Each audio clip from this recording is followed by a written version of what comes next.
Avec plus de 150 braquages, Hugo est le plus grand braqueur du 93. Il a grandi à la cité de la Forestière, à Clichy-sous-Bois. Il est issu d'une famille de braqueurs, son père et ses oncles sont dans le milieu. Son oncle l'emmène sur son premier braquot alors qu'il n'avait que 15 ans. Il a enchaîné en montant lui-même sur des coups, mais en s'échappant d'un casse, il a renversé un policier et il a pris de la prison. À 17 ans, il sort de prison, et c'est devenu une montagne de muscles.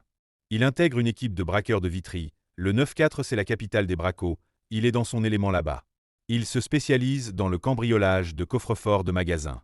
Il coupe les alarmes et les lignes téléphoniques, et il descend dans la salle des coffres en rappel, puis il perce les coffres avec des machines, comme dans les films. À force, il finit par se faire péter. Mais lors d'un transfert, alors qu'il était menotté et accompagné par 6 gendarmes, son équipe a débarqué à la gare de l'Est, ils ont gazé les gendarmes et ils ont libéré Hugo. En cavale, il a enchaîné les braquages, il tapait des fois 4 à 5 fois par semaine. Mais il a fini par se faire encore interpeller, et là il était détenu particulièrement surveillé. En prison, il a poignardé son co-détenu, et dans une autre prison, il a frappé un Corse avec une boule de pétanque. Il a changé plus de 40 fois de prison, c'est l'un des détenus les plus surveillés de France.